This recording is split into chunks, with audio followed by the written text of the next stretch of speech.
It always feels good when you are appreciated. SLT non-stop broadband. Free loyalty data added as you stay connected.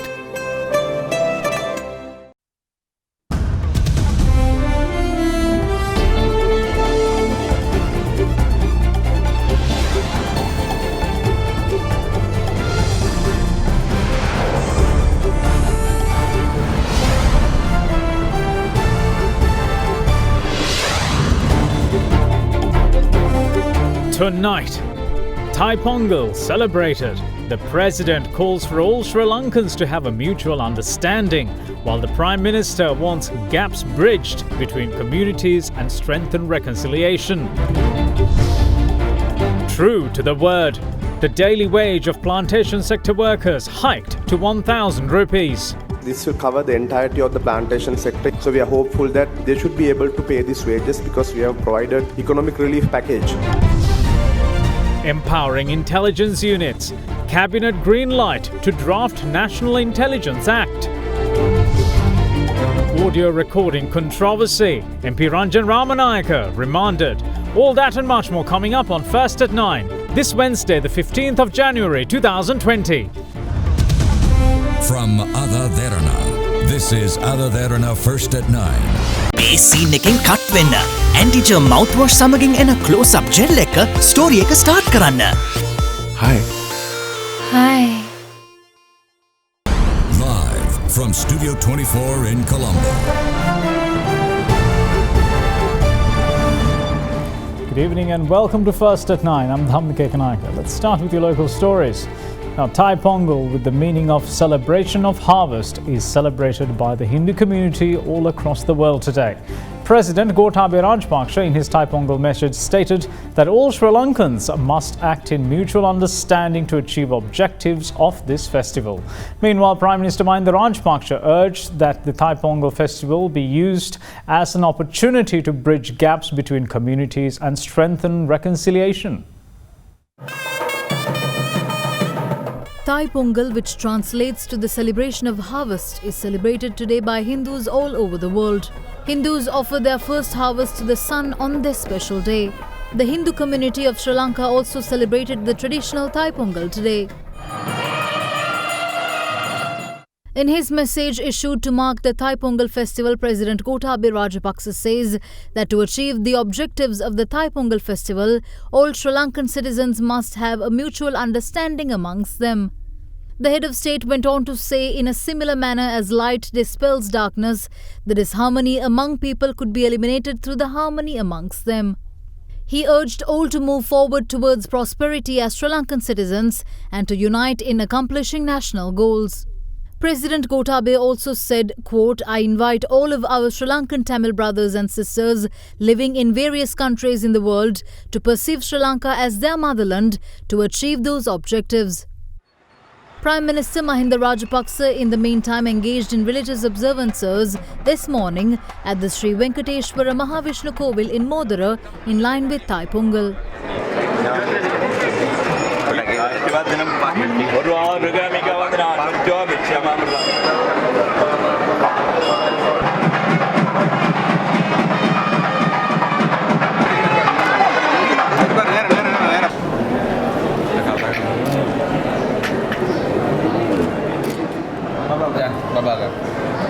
Prime Minister Mahinda Rajapaksa in his Thai Pongal message said, in a nation that has cultural diversity, festivals and cultural celebrations such as the Thai Pongal festival should be an opportunity utilized to bridge gaps between communities and strengthen reconciliation. He added that it gives an opportunity to educate and create awareness of the beauty and life patterns of fellow Sri Lankans, to join in the celebrations and share with them the joy and happiness. Adding that Thai Pongal is a festival centered around the farming community, the PM said that he takes this as an opportunity to say thank you and appreciate them, while further affirming the government's commitment to the upkeep of the farming community and to protect their rights so that Sri Lanka can prosper into a self-sufficient agricultural nation. Opposition leader Sajith Premadasa also celebrated Thai Pongal with a ceremony conducted at the opposition leader's office.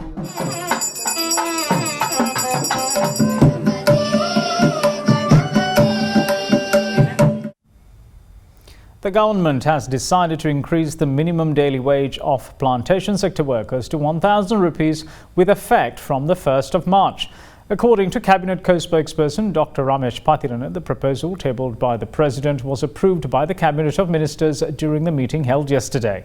Meanwhile, Dr. Patirana also added that the companies will not have any issue in paying the 1,000 rupee daily wage due to them also being beneficiaries of an economic relief package. For the past 2 years, plantation workers made many requests to the government and even launched protests and staged hunger strikes, calling for an increment to their daily wage.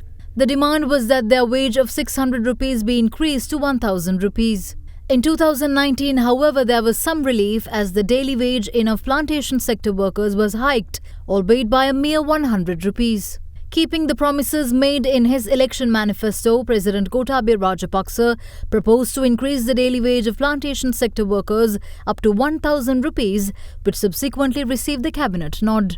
When last government increased daily wage by 50 rupees, there was a vehement protest from plantation sector companies. You said the increase up to 1,000 will be given to state plantation employees and other plantation companies are agreeable to this. This will cover the entirety of the plantation sector, including the State Plantation Corporation and Janata Estate Development Board, plus the other companies owned by the regional plantation companies. We have had discussions with the companies as well, so we are hopeful that they should be able to pay these wages because we have provided economic relief package, and also there is a revival program for the tea sector modernization, and that's why we said specifically that we need to have an efficient workforce for which we need to satisfy them. There's a long-standing request from the estate sector workers and also the politicians and the trade unions to increase this up to 1,000 rupees, and this was a promise given by President Gotabaya Rajapaksa, so we have fulfilled that pledge, and for that we have found out ways to execute this proposed scheme. Did you talk to them? We have spoken to them, and they should be able to, given the backdrop of this financial relief package, and also taking into consideration the fact that we are going to provide fertilizer free, that we should be able to manage the situation. Most of the planting companies say they cannot afford this. No, we should be able to, because we've given so much of relief in the form of reduction of VAT, NBT, economic service charges, and also there is a moratorium in relation to the loans they have taken. We have given the grace period. We are going to cut down the interest rates. So considering all that, they should be able to fall in line and provide the reliefs to the estate workers, because it has to be two-sided story all the time. That relief package for the tea sector, have you finalized that? Yeah, we have finalized that. There will be 500 million rupees made available for the tea factory owners. So the board decisions have to be taken, but the cabinet has already approved that. That money would be disbursed within 2 weeks' time. Meanwhile, the president's move attracted praise from a number of factions. මාර්තු මාසයේ පළවෙනිදා ඉඳලා රුපියල් 10 වැටුප ගෙවීමට පුළුවන් උනේ තේවල මිලත් වැඩි වේගන එන නිසා. තේවල මිල වැඩි වේගන එන්නේ අපේ ආණ්ඩුව ගත්තු තීරණයක් නිසා. කසල තේ ගෙන්වීම නැවැත්වීම නිසා ලංකාවේ හොඳම තේ පිටරට යාමත් එක්කලා අද පිටරටවල් වල ඉල්ලුම වැඩි වෙලා ඒ වගේම ඒ නිසා මිල වැඩි වෙලා. ඒ මිල හොඳ වීමත් එක්ක එයි ප්‍රයෝජනය කම්කරුවන්ටත් ලබා දීම මේ ආණ්ඩුවේ ප්‍රතිපත්තියයි. இன்னைக்கு ஜனாதிபதி அவர்கள் 1000 ரூபாய் சம்பள உயர்வு கொடுக்க மார்ச் 1ஆம் தேதியிலிருந்து கொடுக்கறதா அறிவிச்சிருக்காரு. உங்களுக்கு நான் அன்னைக்கே சொன்னேன் இந்த மாதிரி தை பிறந்தால் வழி பிறக்கும்னு, அதே போல இன்னைக்கு 1000 ரூபாய் கிடைச்சிருக்கு. ஏன்னா எங்களுக்கு வேணும் நம்ம மக்களுக்கு யார் சேவை செய்வாங்க, யார் முழுமையாக நிற்பாங்க. இப்போ இவங்களை பொறுத்தளவு ஒரு வார்த்தை கொடுத்தா அந்த வார்த்தையை காப்பாற்றுவாங்க. Now, Prime Minister Mahinda Rajapaksa commends Sri Lanka's sportsmen and women for possessing an indomitable spirit in driving the country towards victory despite not having the advanced technological sporting facilities enjoyed by their foreign counterparts. Addressing a ceremony organised to felicitate athletes who excelled at the South Asian Games recently, the Premier stated, or more like pledged rather, to take measures towards establishing a state-of-the-art sports university on Sri Lankan soil. A ceremony was worked off last evening at the Nilumpokana Theatre under the patronage of Prime Minister Mahinda Rajapaksa to present financial rewards for athletes and coaches who contributed to Sri Lanka's medals at the recently concluded 13th South Asian Games held in Kathmandu of Nepal. The island won 40 gold medals, 83 silvers and 128 bronze medals at the Games, and at the ceremony 500,000 rupees was awarded for a gold medal, 300,000 rupees for a silver medal, while the reward for a bronze medal was 200,000 rupees.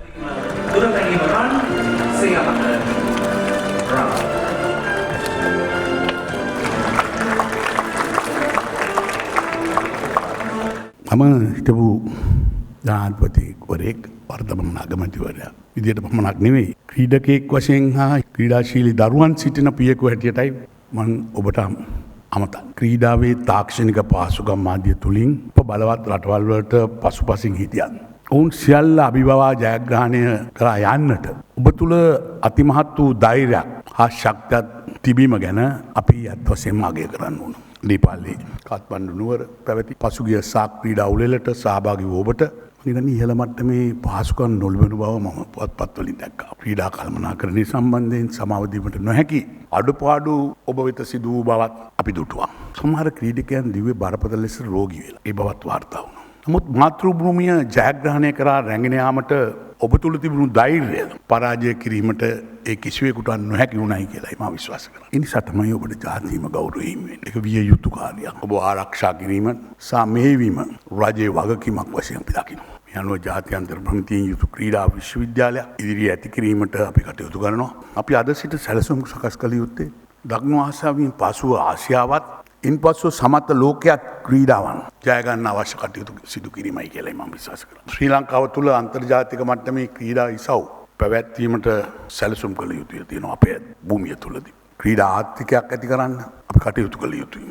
වතුකම් කරුවන් වෙනුවම දිනක වැටුප රුපියල් 10 දක්වා වැඩි කරලා ජනාධිපතිතුමාද cabinet මණ්ඩලයට නිවේදනය කරා. ඒ තුලින් වතුකරේ සිටින තරුණයා ඔවුන් ක්‍රීඩාවට ඔවුන්ගේ හැකියාවන් සම්බන්ධ කර ගැනීමට පියවරක් ගැනීමට මම හිතන්නේ ඇමතිතුමා කටයුතු කරයි කියලා අපි දැඩිසේ විශ්වාස කරනවා. මා විශ්වාස කරනවා ක්‍රීඩකයන් සොයා අපි ආයුතු අපි දකිනවා. ඒ කාර්යභාරයත් අපි අනාගතයේදී සිදු කරනවා බව අපි මතක් කරමින්.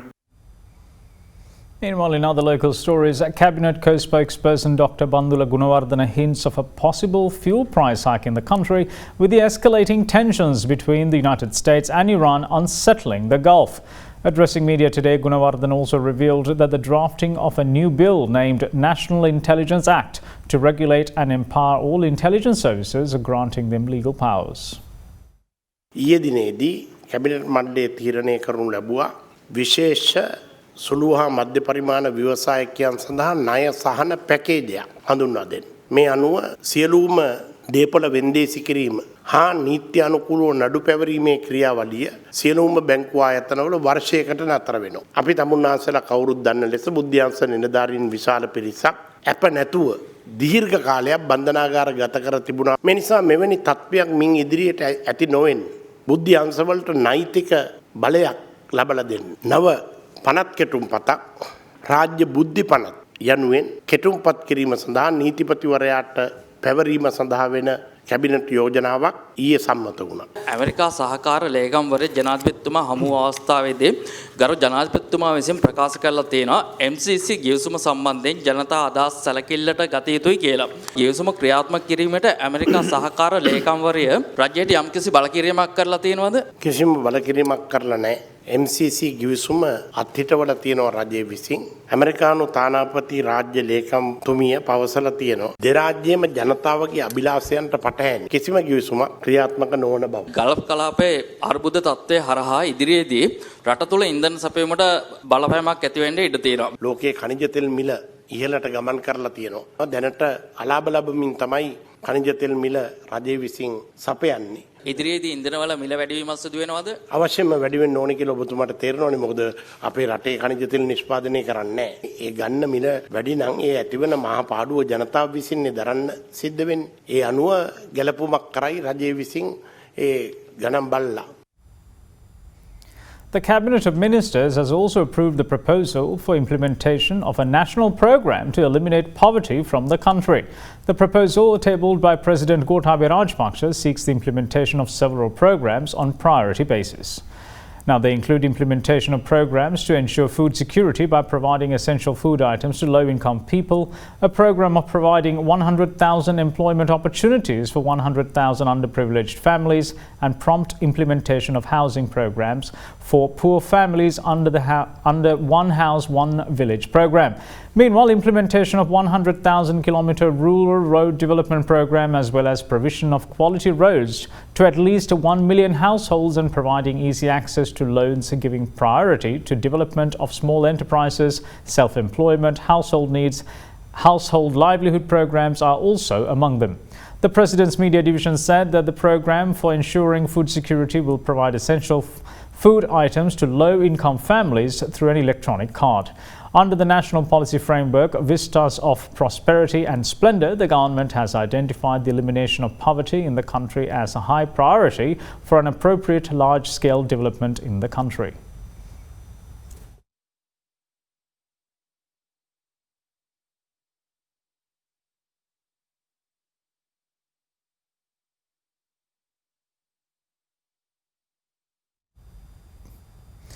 Award-winning artist Dr. Jayalat Manoratna bids farewell to the mortal realm today.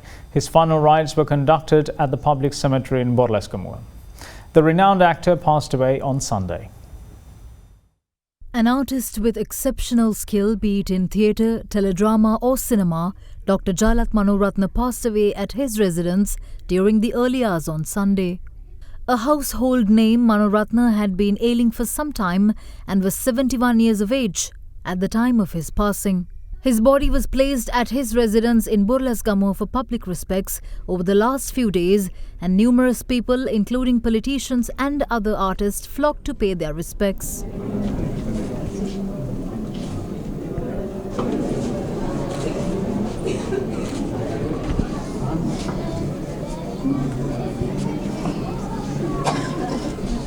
Following religious observances, late Manoratna's remains were taken to the public cemetery in Borlaskamua this afternoon amid many a tearful eye. The final rites got underway at 5 p.m. Although he leaves this world in body, fond memories Dr. Jayalat Manoratna, this exceptionally skilled performer, will surely live on.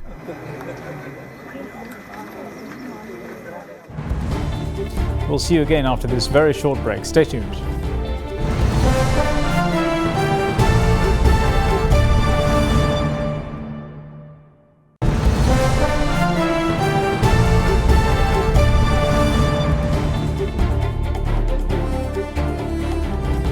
Welcome back. This is First at 9. Now, parliamentarian Ranjan Ramanaka, who is at the centre of an audio recording controversy, was remanded until the 29th of this month after being produced before the Nugegoda Magistrates Court today. With controversial phone call recordings of MP Ranjan Ramanaka coming to light, Attorney General Dapula de Oliveira directed the CCD Director to obtain an arrest warrant against the United National Party parliamentarian yesterday. After obtaining the warrant, the UMP MP was arrested last evening by officers of the Colombo Crime Division at his official residence in Madivela. When the parliamentarian was produced before the Nugegoda Magistrates Court today, making submissions on behalf of the Attorney General's Department, Additional Solicitor General Dilip Piris said that the suspect has abused the power he had obtained for a period of 5 years as a public representative, damaging the exercise of justice. Highlighting the fact that the parliamentarian live-streamed the preparations for his imminent arrest, the Deputy Solicitor General called into question the conduct of the MP, insisting that a separate judicial action be taken in that regard. Attorneys representing MP Ramanaka meanwhile said that some of the audio tapes involving the MP have been doctored. Therefore, they requested that the MP be given bail, as a voice authentication has not been done yet. Additional Solicitor General Dilip Piris meanwhile added that if investigations find that any judicial or state official has aided and abetted this conspiracy, action will be taken irrespective of stature. In consideration of all submissions, the magistrate refused bail for MP Ramanaka and remanded him until the 29th of January.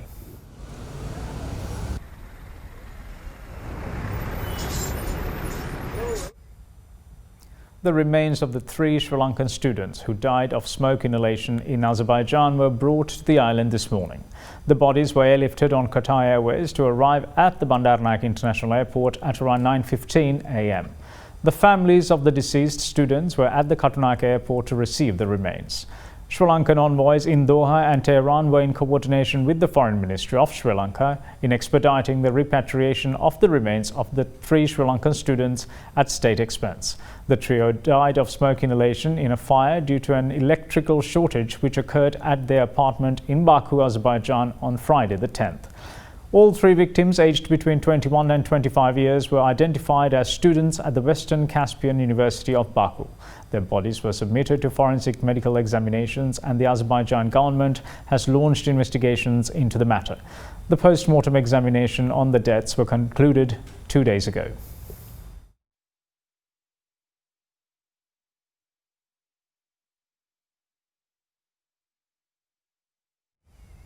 A week-long general amnesty is declared for Triforce's absentees, enabling them to receive a discharge or to rejoin and continue their service.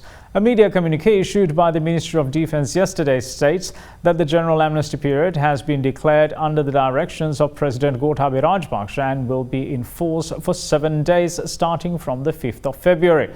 The move has been made with the intention to provide an opportunity for Triforce's personnel who had served the nation under difficult circumstances, facing numerous hardships, and had left their respective services without following proper procedures.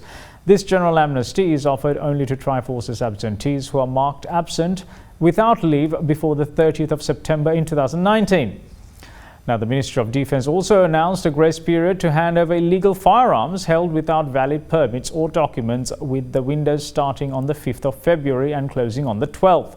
The Ministry requested those who are in possession of firearms to hand them over to the nearest police station during the 7-day amnesty period. It also requested the public to provide information about those who keep illegal firearms in their possession after the amnesty period is over. Now, recently, AdaDerana revealed of an incident of child abuse in the area of Nikavaratiya, where the stepmother and her sister, who also happened to be a Grama Seva officer, assaulting a 13-year-old girl child. We bring you, unfortunately rather, another harrowing story today, and this time it's a 4-year-old girl who was subject to the utmost cruelty. The visuals we are about to bring you is very sensitive and is graphic in nature, so please be advised.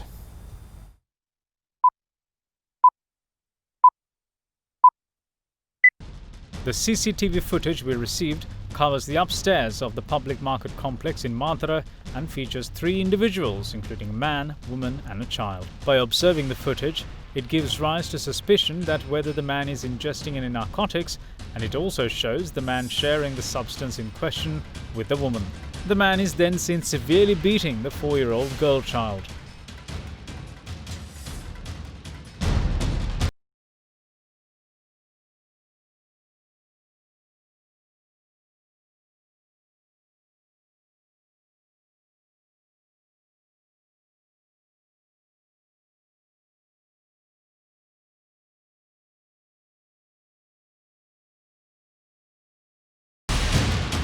Following a complaint made by the child's grandmother to the Child and Women Affairs Unit in Mathura, the 4-year-old was admitted to the area hospital.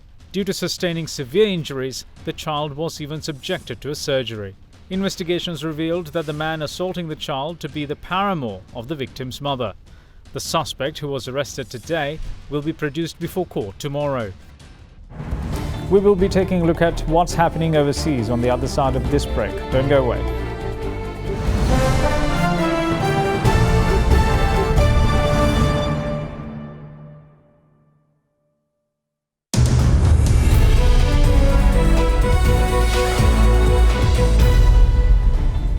Welcome back. This is First at 9. Now, Sri Lanka's Registrar of Companies has temporarily suspended incorporation of foreign-owned companies in Sri Lanka until further notice.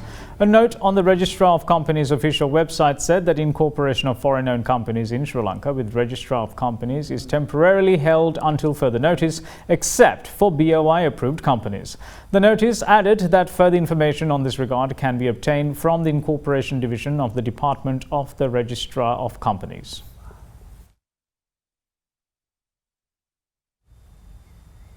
Now, the Colombo Stock Exchange has decided to discontinue the current industry classification issued to categorize its listed companies. Instead, it will adopt the Global Industry Classification Standard along with S&P CSE co-branded sector indices with effect from the 20th of January. In a media communique, the CSE said that it initiated a pilot run of GICS classification in 2015, which was maintained as a secondary classification with an intention to provide adequate time for all stakeholders to be comfortable with GICS and ensure a smooth transition. It added that the GICS structure, which comprises of 11 sectors and 24 industry groups, provides the transparency and accuracy needed for more accurate comparisons. Companies are classified quantitatively and qualitatively, with each company assigned a single GICS classification at the industry group level according to its principal business activity.